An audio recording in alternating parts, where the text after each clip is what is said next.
अस्सलाम वालेकुम भाई, अदनान बिकॉज आपके साथ दोबारा हाजिर हैं दोबारा एपिसोड के साथ। क्योंकि देखो ये मशवरे मुझे देना पड़ रहे हैं। क्यों देना पड़ रहे हैं भाई? क्योंकि हर घर में मसाइल बहुत ज़्यादा हो चुके हैं और डिप्रेशन हो चुका है और शादी के बाद मसाइल बढ़ते चले जा रहे हैं। तो ये मुझे आना पड़ा इस रूप के अंदर आप लोगों के सामने कि चलो यार इस प्लेटफॉर्म से आप लोगों को कोई ऐसी तंज़ो मिज़ा के साथ कोई बात समझाने की कोशिश कर दूं। मसला ये है कि इंसान की जब शादी होती है, पहली बात तो ये है कि शादियाँ हो रही हैं बहुत लेट, जब लड़की भी पूरी पक जाती है दिमागी तौर पे और लड़का भी पूरा पक जाता है दिमागी तौर पे। हमारे दौर के अंदर जो शादियाँ हमारे वालिदैन की हुई हैं वो हुई हैं बहुत कम उम्र के अंदर। मिसाल के तौर पे मैंने अपनी अम्मी से पूछा आपकी उम्र कितनी थी? अम्मी ने कहा भाई 17 साल। मैंने कहा है? मैंने कहा अब्बा की कितनी थी? कहने लगी 19 साल। तो बात यह है कि इस एज के अंदर हमारे जो अब जो माहौल चल रहा है उसमें तो वो कोर्स कर रही होती हैं या वो यूनिवर्सिटी जा रही होती है। अब उनके पास इतनी अकल आ जाती है उस लड़की के पास, इतना पढ़ लेती है वो, इस तरह के डॉक्टर्स बन जाती हैं वो कि उनको घर बसाना जो है ना वो मुश्किल हो जाता है, क्योंकि उनको एक गोल पराठा भी बनाना नहीं आता माजरत के साथ। और मर्दों का दिल जो जीता जाता है ना भाई, जो हमने सीखा है वो होता है कि जो खुराक होती है ना, खाना, पहले की औरतें खाना बना के दिल जीतती थी।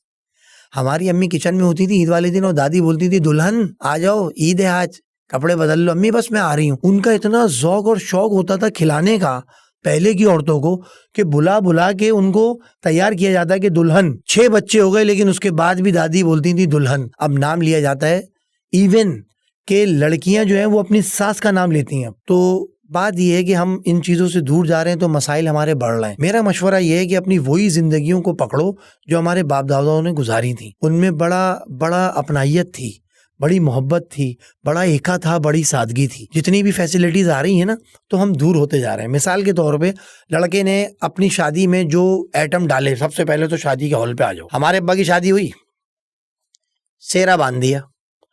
अबे अब्बा टेबल से टकरा के गिरते गिरते बचे। बोलने के भाई इतना सेहरा बांध दिया, हमारे आसपास इतने लोग थे, गुलाब के फूल इतने थे कि अब्बा टेबल में करके दांत में टूट जाते अब्बा के। हमारे अम्मा की भी सेहरा बांध दिया।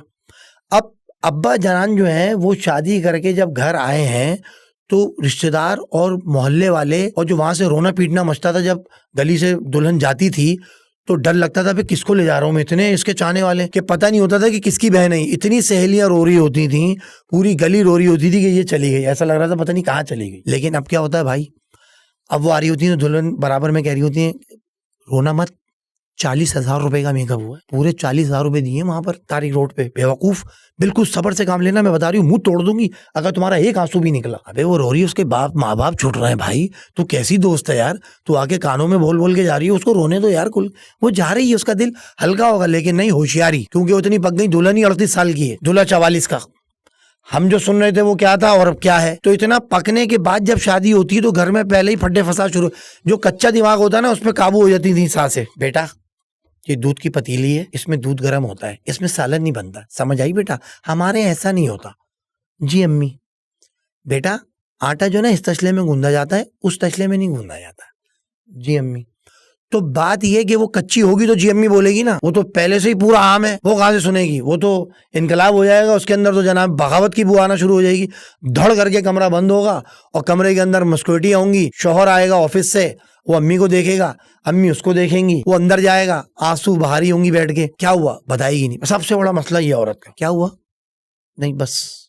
हुआ क्या? नहीं बस।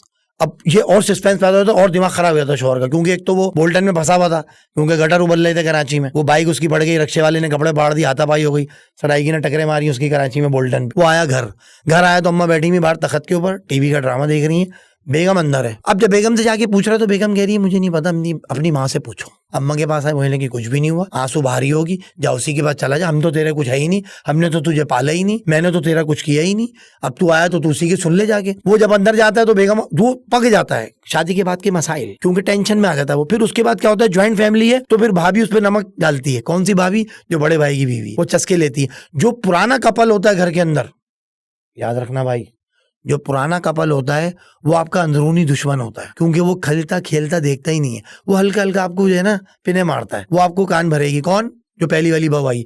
मुझे तो पता है इस घर का, तुम्हें बुराई मिलेगी सिर्फ, और कुछ मिलेगा ही नहीं। मैं तो कब से झेल रही हूँ, तुम अब आई हो, मैं तो तमाशा देख रही थी। ये दिया किसने? जहर का इंजेक्शन? बड़ी वाली बहू ने, छोटी वाली भी उसके मुट्ठी में आ गई, सास पड़ गई अकेली। सास ने कहा क्या करूं, सास रोना शुरू हो गई। सास ने बेटे को रो के अपनी तरफ करने की कोशिश करी, बचपन याद दिलाया, तेरे बाप को मैंने किस तरह, तेरा बाप कैसा जालिम था, मैं तुम लोगों का मुंह देख के रुक गई। वो अंदर जाएगा, उधर से बड़ी जो बहू है जो पहले की है वो सारे राज खोलती हैं घर के। उसके बाद ये इनके पर आना शुरू हो जाते हैं। जब इनको औलाद देता है अल्लाह तो ये क्या करती हैं, जो एक फ्लेयर गन होती है, फ्लेयर गन पता नहीं कौन सी गन है, वो एक आता है, वो दूध की बोतलों में डाल के बच्चे को पिला के सुला देती हैं। कहती हैं भाई मैं नहीं बर्दाश्त कर सकती रात में इसको, मैं बहुत थकी हुई हूँ, सुबह देखेंगे। वो बच्चा इतना सुन हो जाता है कि जब वो जाता है ना स्कूल तो पानी का थर्मास उसके गले में होता है और वो वैन में ऐसे बैठा हुआ होता है।